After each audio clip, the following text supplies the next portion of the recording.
don't have everything up ready to go, but I'll wait until we get through the introduction. All right. Okay.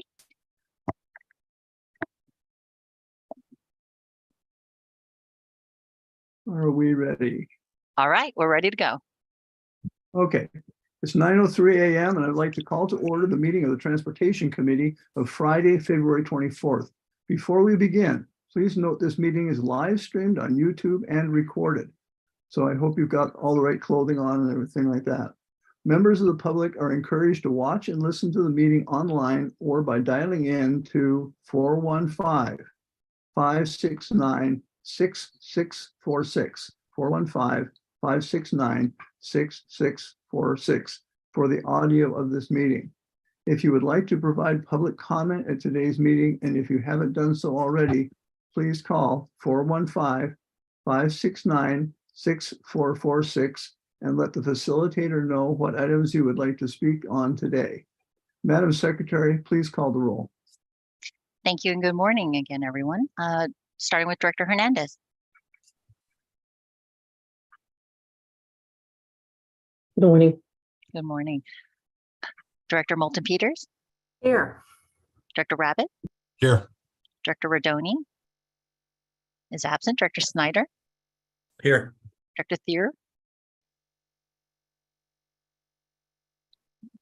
Director Thier hasn't rejoined us yet. Vice Chair Maston. Here. Thank you. Chair Hill. Here. All right, you have a quorum, and also on the line, you are a committee of the whole. You have directors Cochran, Garbarino, and Pars. So you are. I'm here too. Oh, I'm sorry, and President Terrio is here too. So you are exactly at 10 at a committee of the whole. Okay, thank you. I would like to remind everyone to mute their microphones until after staff's presentation, and remember to unmute when we open for the director's discussion. If we have directors calling in by phone, please use the mute button or *6 to unmute yourself. After staff's presentation, I will be asking for any questions or comments on the item. Click on the raise hand function if you have a question, or press *9 if joining by phone. If there are any questions, the secretary or I will call you on accordingly. If we missed your raised hand, please speak up. After our discussions, we will ask for any public comment before moving on. Please follow along by referring to the page numbers located at the bottom right-hand corner of our meeting packet. Madam Secretary, please introduce the first item. Thank you. Before I introduce the first item, I'm going to circle back to see if Director Thier is there. Hello. Hello, Director Thier. Okay, I see her. I see the square there, but I just wanted to make sure that she wasn't there. And then I wanted to also confirm, I didn't get a chance to confirm staff on the line. That's Dennis Mulligan. Yes. Thank you. Joe Wire. Yes. Eva Barr-Furbish. Present. Thank you. Kim Manolias. Morning.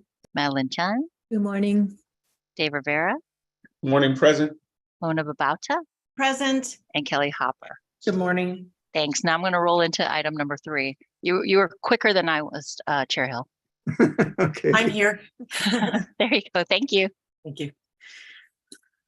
So I'm going to roll into item number 3 now, and that's the informational report regarding the district's advisory committees. And that report's located on pages 3 to 61. It's a big one this month, and staff is available to answer any questions from directors. Thank you. Are there any questions or comments from directors regarding, well, let's go ahead with the meeting first, and then I'll invite the directors.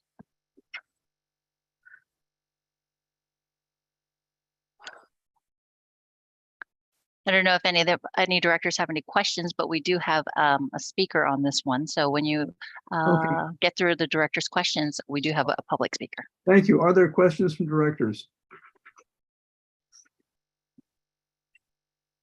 Hearing none. Go ahead, Amaranth. Thank you. David Pilpel would like to speak on item number 3. So in a second, we're going to unmute the public line, and David Pilpel, you can go ahead. In a second.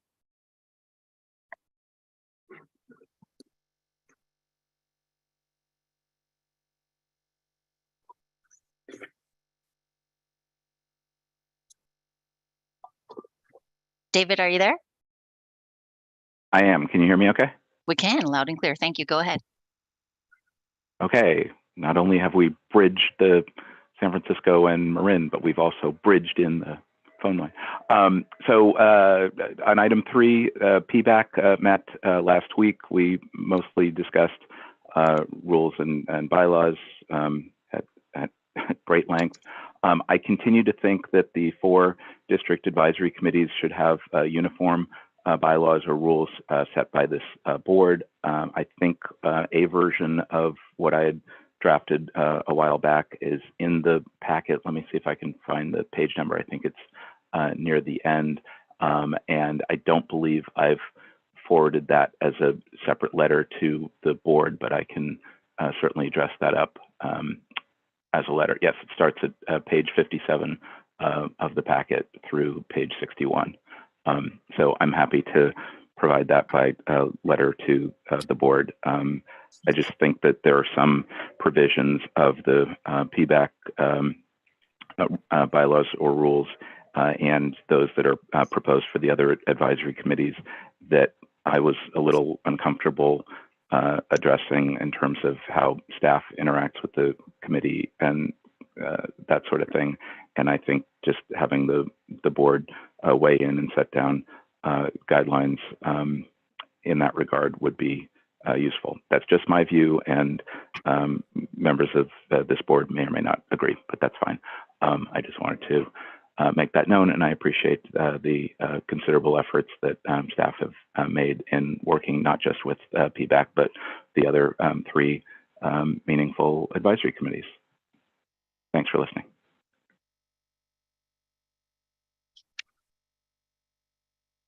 Are there Right. any?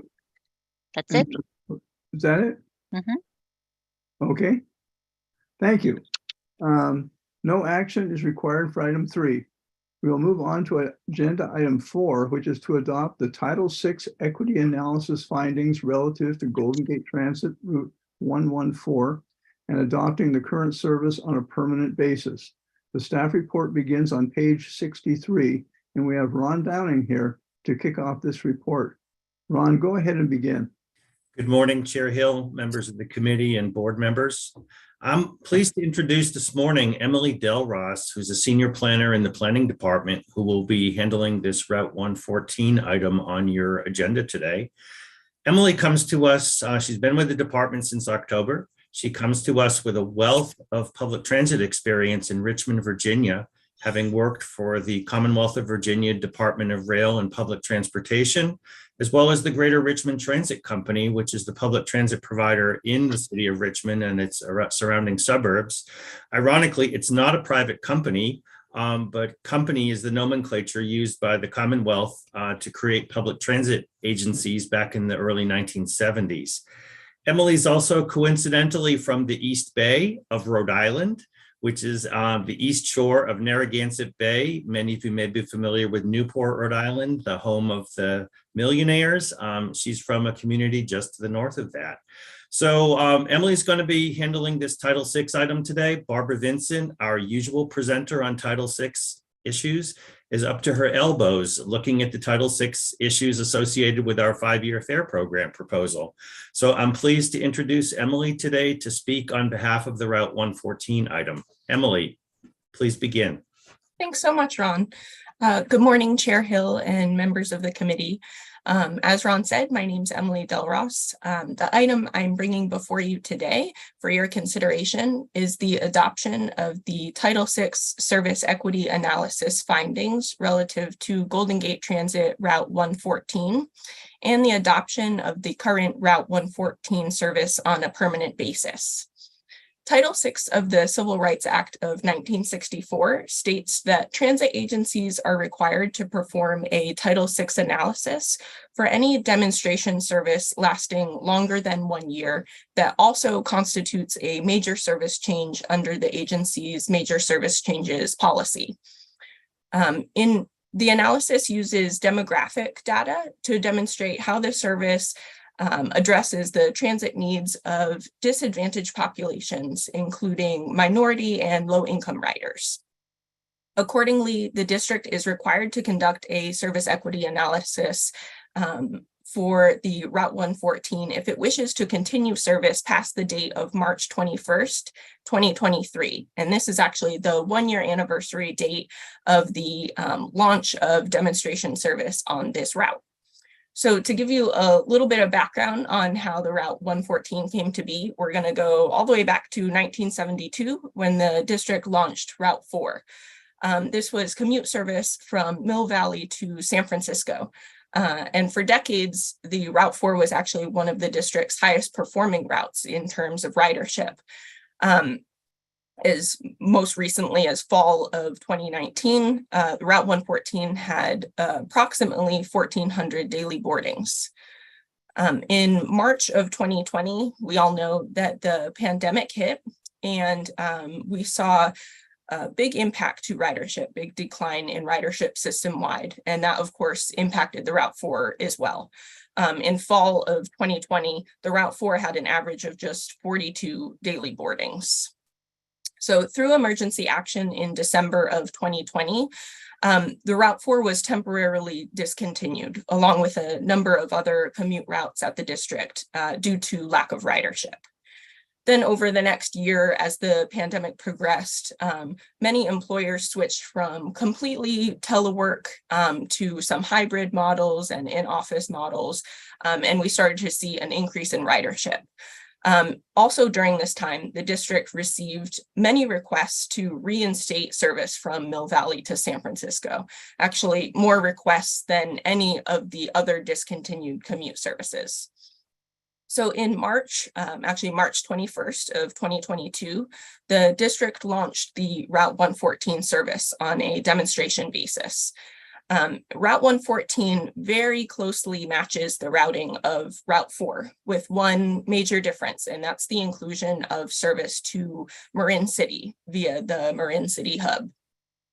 This is significant as the population of Marin City has a much higher minority and low-income population than the service area as a whole. Since implementation of the Route 114, the district has received many positive comments from the public and from riders about the service. And the route has also been very well utilized with about 230 average daily boardings in the fall of 2022. The success of the Route 114 over the 1-year demonstration period, both in terms of ridership and feedback from the public, supports establishing the route as a permanent part of Golden Gate Transit bus service. In accordance with the district's Title VI policies, we conducted a Title VI service equity analysis on the Route 114. Through the analysis, it appears that the establishment of Route 114 on a regular basis may constitute a disproportionate burden to low-income riders and a disparate impact to minority riders. However, staff believes that these findings are not indicative of current use of the route, nor are they predictive of future use of the route. So give you a little bit of context on that.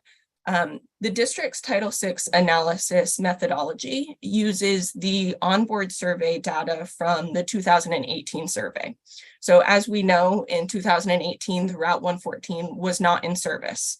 So to conduct the analysis, we use Route 4 as a proxy.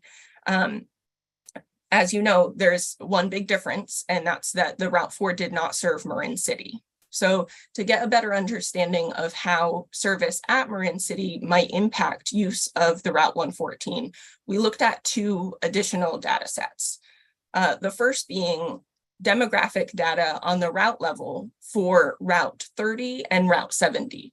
And these 2 routes were both in place during the 2018 survey, and both of them served Marin City.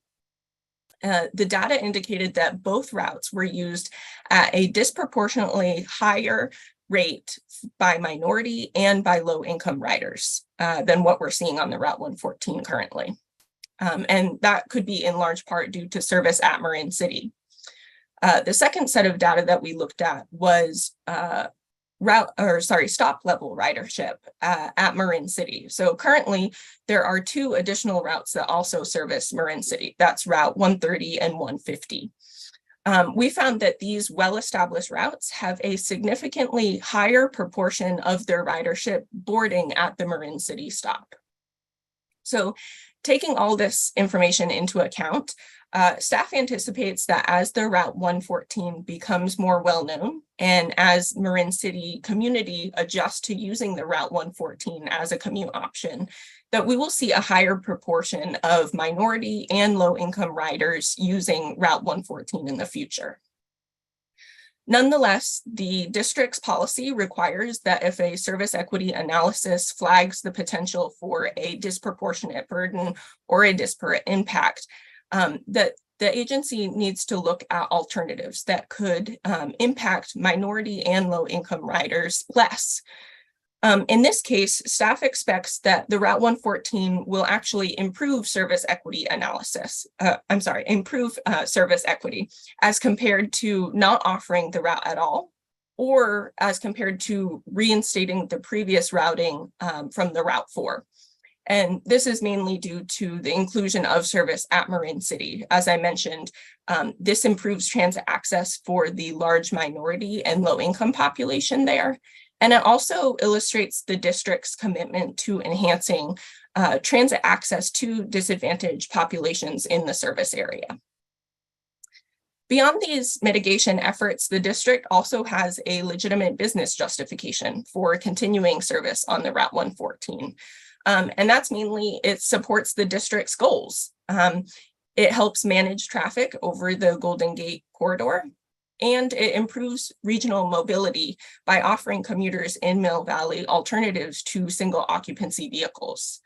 In fact, it's estimated that the Route 114 keeps just about 60,000 annual vehicle trips off of the bridge. Also, as previously mentioned, continuation of the service also supports public interest. This service was requested at a higher rate than the return of service to any other Marin or Sonoma counties. Further, there is no fiscal impact associated with adopting the Title VI findings, nor is there any anticipated financial impact associated with continuing the service, as Route 114 service was already included in the FY 22-23 operating budget. If approved, the item before you would adopt the findings of the attached Title VI service equity analysis regarding Route 114 and adopt the Route 114 as regular Golden Gate Transit bus service. With that, I'd be happy to answer any questions. If I may, Chair Hill, could I add a few additional comments? Go ahead. First, thank you, Emily, for a very comprehensive and thorough presentation. That was fabulous. Just as background, before the pandemic, the Bridge District offered two types of bus service: regional service that operated up and down the 101 corridor and across the Richmond-San Rafael Bridge 23 hours a day, stopping primarily at freeway bus pads, providing mobility for folks who may not have access to an automobile. And then we offered commute service. Commute service was like the Route 4, where a bus would go into a neighborhood, make a handful of stops, and then go nonstop to the bridge and take people to the financial district in downtown San Francisco. The pandemic changed things. Subsequent to the pandemic, the regional service, we maintained virtually all of that during the pandemic, recognizing that it was vital to our equity goals and for basic mobility in the corridor. But we slashed virtually all of our commute bus service overnight. As we bring back commute bus service, we're doing it differently with a keen eye towards equity as well as mobility in the corridor and reducing greenhouse gas emissions.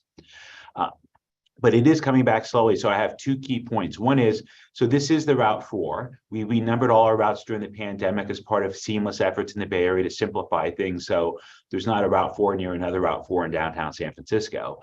So this is the Route 4, but it's the Route 4 that stops at Marin City. Before the pandemic, none of our commute buses took folks from Marin City in an express bus to the financial district. So it was a substantive change when staff rolled out this new Route 4 called the 114 to address your equity goals. So that's one key point. The second key point is one of scale. The Route 4 was our most productive commute route before the pandemic. For scale, we had 25 trips every morning from Mill Valley to San Francisco's financial district. This Route 114 that is before you today is currently at 4 trips in the morning. So I don't want to mislead the board that the commute has come back.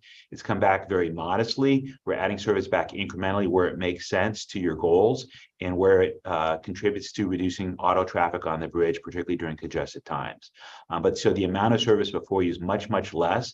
And as customers come back, we'll add additional trips on this route.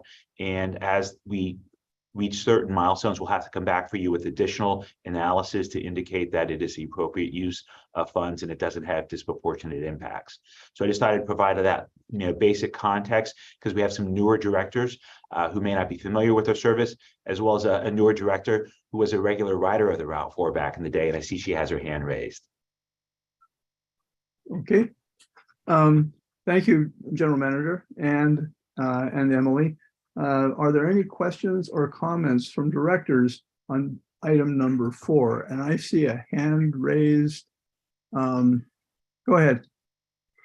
Thank you. Good morning. Stephanie Moulton Peter, a decades-long rider of the number 4, now number 114. And I want to thank the Bridge District and Dennis, you personally, for the pilot test on this service and for bringing it back now permanently.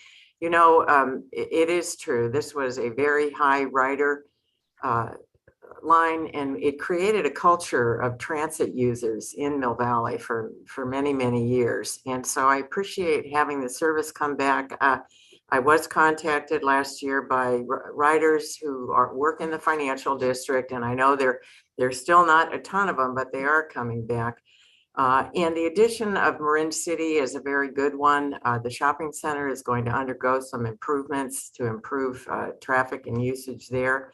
And we, when we redesigned Miller Avenue in Mill Valley about 8 years ago, we made a point of retaining the commuter parking lot and commuter median parking, expecting that transit users would continue. So thank you for this. I appreciate it. And I know the ridership will build over time as we get back to a new normal. So thank you for the report. Thank you, Stephanie. Director Rabbit. Thank you very much. Thank you, Emily, for the presentations. Totally supportive. But I do have a question for, and perhaps Dennis.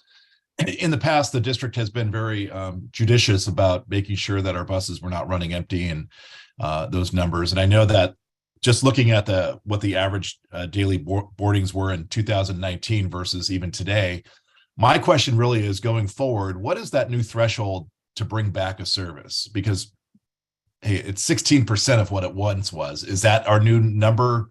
And I'm totally supportive of that. I just want to understand as we expand or not, what the criteria will be. So we'd like to have 20 passengers per trip on average.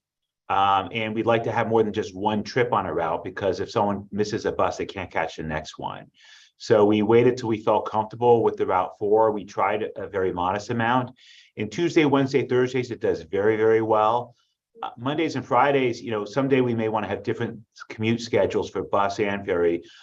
Tuesday, Wednesday, Thursday being one schedule, Monday, Friday another. We're not there yet, but we, try to come up with something that looks like it will work as a package.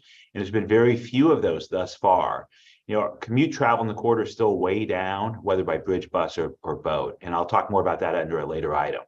But so 20 passengers per trip is what we're looking for. Picking up and dropping off passengers in San Francisco is very helpful for this route. I appreciate it. Thank you for the clarification and the information. Thank you, David. Director Hernandez. Thank you, Mr. Chair. And thank you to Emily, and welcome to the district. That was a really great report. I had a clarification. So I know that the district staff does a really good job and spends a lot of effort and resources to try to stay on top of the patterns in terms of changing demographics in our service areas, and tries to, lead with the appropriate decisions and changes to make sure that everyone is served as best as we can. So thank you to Ron and all of your staff for doing all that work. And I know it's kind of it's a dynamic situation. It's a moving target. It's kind of a goal that is going to be constantly sought after, and I'm with the pandemic and all, it's just a tough one to put your finger on all the time and get right. I appreciate the district's effort in trying to meet the needs of the Mill Valley to San Francisco folks, and it seems based on the report that the 114 is in large part doing that. I wanted to ask about, I suppose this question really is about the process and our legal requirements with regard to the Title VI mandate. So based on what I'm hearing, although there is some good feedback, and it seems like it's important for us to adopt this recommendation today and say yes to the 114. I'm wondering about the disadvantaged communities, the low-income riders, and based on how the law is written and based on how I understand the report, it seems to me that because we're saying that there is a legitimate business interest associated with this line, and because this line helps the district to meet our goals as to transit, that it really doesn't matter whether or not the low-income rider comes back to 114. If we approve it today, there is no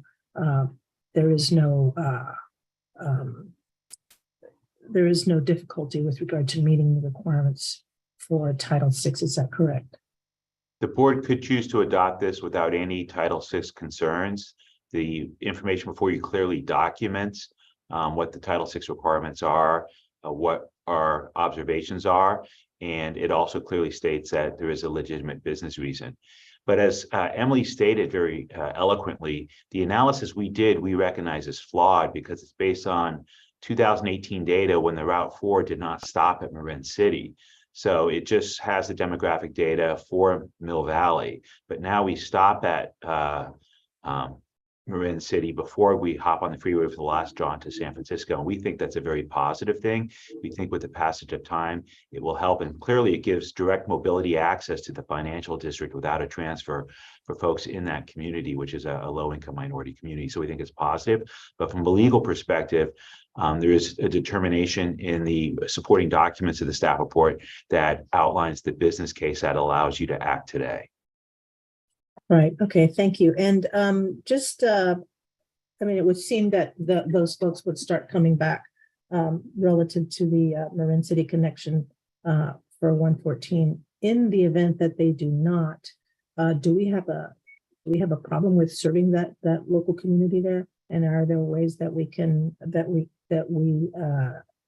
have to help remedy that? The item before you actually increases service to that community. Historically, our commute buses did not stop at Marin City, just our regional service.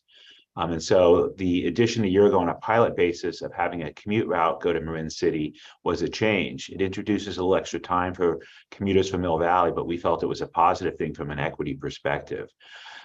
With respect to the returner riders, on the regional routes, 23 hours a day, we have about 70 to 80% of our bus riders back. And those are primarily low-income people from communities of concern. The commute service is a much different demographic. It's much more affluent, but commuters have not really come back in significant numbers. Our commuters are only back about 20%. So overall bus ridership is back about 40 to 50%, depending on the month. But the vast majority of that is the regional riders, people who do not have access to an automobile, while commuters have not returned in any substantive numbers.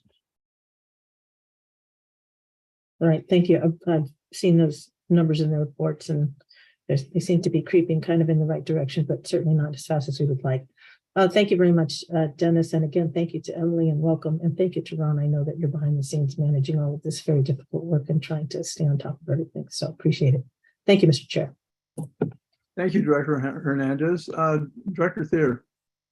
Thank you so much. Thank you so much, Chair. And welcome to the district. That was a great report. So I understand why we did the equity analysis based on the route that did not include Marin City. And given now that the 114 does include Marin City, I don't believe there is an issue there. The one thing I wanted to talk about is the removal of service on Tiburon Boulevard between Tower Drive and East Strawberry Drive. My understanding from the staff report is that this was removed because it acted as a midday reverse peak turnaround for Route 4, and it hasn't been included because midday service has not been reintroduced. So I just want to make sure that when midday service is reintroduced, that this will come back, the service on Tiburon Boulevard between Tower Drive and East Strawberry Drive. I'll speak to that. The pandemic was a major reset for commute patterns in the region and a reset for our service. So I would not hold my breath waiting for that midday service to come back. People have changed how they live their lives, and we need to react to that. You know, we're spending one-time federal COVID relief money for all of this service. And if we were to add back a lot more service and run empty buses and empty boats, we would quickly burn through that money and then have some rather difficult decisions that would affect a lot of our employees. So it is a reset. We'll look at things. There's a lot of data available to planners today to see where people are coming and going, but we are adding service back very slowly because travel in the Golden Gate corridor today still is way down compared to pre-pandemic levels. But as it comes back, we will experiment with things like the 114. We'll do other experiments. We'll try things. And if we see riders, we'll then come back after a period of a year to ask the board to adopt it as permanent. And if we don't see a return of riders on those experiments, we will let them end. But we can't anticipate, or we can't expect that prior travel patterns will be indicative of what we'll see in the future. That's been real clear on bridge, bus, and boat, because if you want to go from Marin into San Francisco, unless you're swimming, we know how many people do it every hour of the day. Thank you, General Manager. If my memory is correct, we had difficulty with even before the pandemic. On the Tiburon part. No, the four actually was a very successful bus. We added midday Route 4 service on a pilot basis, and we made it permanent because at that juncture, there was adequate ridership. And so, you know, we will continue to experiment. We'll continue to add service, but we'll do that in an informed fashion. And we can't commit today to adding back any particular segment of any prior route. Because people aren't traveling necessarily the same ways, particularly as that service gets people from the North Bay into San Francisco or from San Francisco to the North Bay, which is the primary focus of toll dollars. Okay. Thank you for that. And, you know, I'm not asking to run empty buses or empty ferries, so I just want to make that clear. You know, but I do think that as service is reintroduced, we would like to see that come back if ridership demands allow for that, because it is an important you know, turnaround service. And once ridership comes back, which we all hope it comes back for the district, we'd love to see that come back as well. Thank you. Thanks, Director Thayer. Director Snyder. Thank you. And amazing report. Fully support this item, but I'm kind of curious with I know we've done the studies of, you know, because I know the downtown you know, this direct commute is, you know, deeply affected by remote work and, you know, some of the tech layoffs and as you say, we're all changing our way of approaching work. But, you know, in our work now too, we're at the end of the month, next month we're all going to be in person. I think that expires for all government agencies, which also kind of triggers supporting companies that support those agencies. I'm just, and I know we've done studies on, you know, do we know how much government commutes workers that, I'm sure it's huge for Sacramento, but I know like San Francisco, there's a lot of folks that up here that commute. If we're gonna, I'll be curious to see how much of an uptick that expiration does, and if you guys have a sense of that at all. You know, government workers, a lot of them work in the Civic Center area. So that's our regional service that goes down the Van Ness corridor. And so you have the state of California, the federal government, and the city and county of San Francisco all has offices in those areas. There's been many edicts about bringing workers back, but the numbers don't reflect some of the headlines.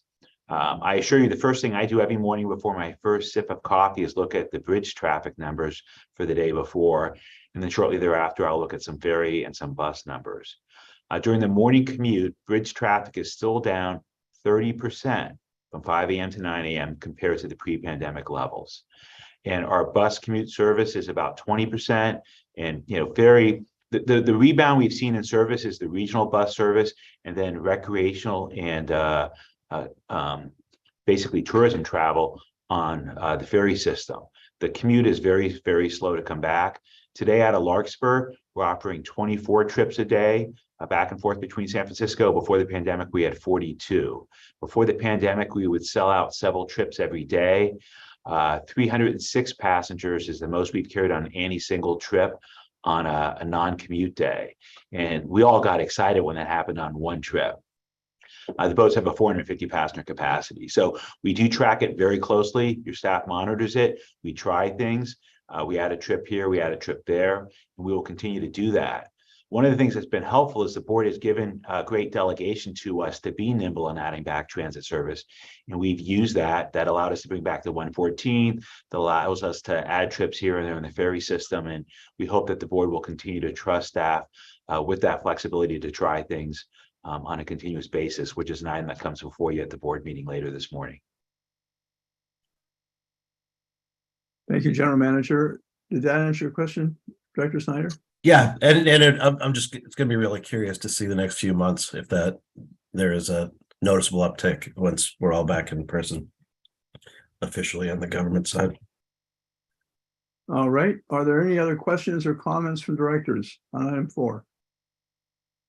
I don't see any. That concludes discussion on this item. Before we take our vote, Madam Secretary, is there anyone from the public wishing to speak on item 4? We have no speakers for item 4. Okay, thank you. I will now entertain a motion on item 4 to adopt the Title VI equity analysis findings relative to Golden Gate Transit Route 114 and to adopt the current service on a permanent basis. So moved. Second. Dear Holly. Did you get that? Mhm. Okay. All right. Let's see. Thank you, Madam Secretary. Please do a roll call vote. Thank you. With the first and second voting on item number 4, which starting with Director Conroy is absent. Dorsey is absent. Garbarino. Aye. Giudice is absent. Grosboll is absent. Hernandez. Aye. Maston. Aye. Moulton Peters. Yes. Parr. Aye. Rabbit. Aye. Rodoni. I'm going to abstain because I didn't hear the staff report. Thank you. Sefai is absent. Snyder.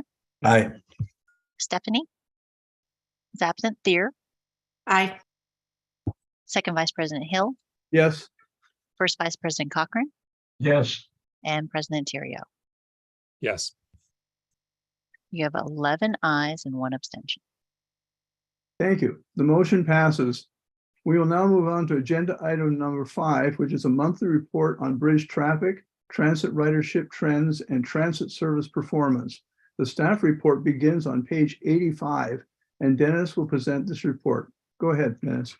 Thank you, Director Hill. And this is actually, if you go to the second page of the staff report, which is page 86, it's very helpful for the question that Director Snyder asked, because we'll all watch this in the coming months. But you'll see there's a column that has bridge total, and then you see bridge AM peak. So overall bridge traffic in December was down 18%, but during the morning, which is southbound is the commute direction, is down 30%. So we'll be watching that, and hopefully in the coming months, we'll see that 30% number tick up, because that's really where we haven't seen traffic bounce back as commute. And as we see people going into the city, we'll experiment with different routes and adding service, adding trips on the 114, maybe trying new routes and adding ferry trips, especially out of Larkspur. But bridge traffic still remains down 30% during the morning commute compared to the same week or same month now pre-pandemic. And so that shows you not just how the commute has changed, and we'll be able to watch, see how it continues to change, but that also has a profound impact on our finances. But that is my report. You can see the numbers for bus and ferry. They're still way down, and where they're down is primarily in the commute area. With that, I'm available to answer any questions. Thanks, Dennis. Are there any questions or comments from directors on item number 5? I do not see any so far. I guess that concludes discussion on this item. Madam Secretary, is there anyone from the public wishing to speak on item 5?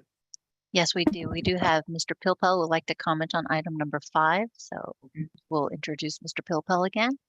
Right. David, are you there? I am. Can you hear me okay? We can hear you. Go ahead. Great. And I'm sorry, I missed earlier. Welcome to Director and Supervisor Moulton Peters. So I note on page 4 of the report and 88 of the packet, the average number of passengers per trip. I think transit effectiveness comes in part from fare revenues and in part from ridership based on routes and schedules. As you were just discussing for a bit, I know that staff monitors ridership by trip and makes changes based on demand.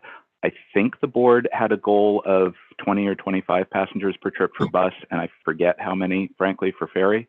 Perhaps revisiting those standards at some point and applying them as consistently as possible could trim or more likely reallocate service from some areas with less demand to those areas with greater demand. And also based on your discussion a few minutes ago, I hope there will be a future presentation perhaps to this committee on this idea of Monday and Friday, Tuesday, Wednesday, Thursday, and then weekend and holiday service as being 3 different transit service patterns, and the issues, opportunities, and challenges related to that. I think that results in fewer runs and more blocks in terms of scheduling, and some confusion, but some opportunities for discussion with the public, and probably anyway, there are a number of issues related to that, and perhaps a greater presentation and discussion in the future would be useful. Golden Gate could actually be a pioneering agency in trying to make that work, and let others follow your lead on that. Thanks very much for listening. Thank you, Mr. Pilpel. Are there any other comments from the public? We have no other speakers. Okay. No action is required for this informational report. We will move on to item 6 for a monthly report on activities related to Marin Transit. Dennis, do you have anything to report related to item 6? All is good with the relationship with Marin Transit. Good to know. Are there any questions or comments from directors? I do not see any indication. Okay, that concludes discussion on this item, and there is no action required for item 6. Madam Secretary, is there anyone from the public wishing to speak on item 6 or address the committee under item 7, which is public comment? We have no other speakers. Thank you. We have reached the end of the agenda. May I have a motion to adjourn this meeting? So move. Second. Hearing no objections, this concludes the meeting of the Transportation Committee. Thank you, colleagues. The time is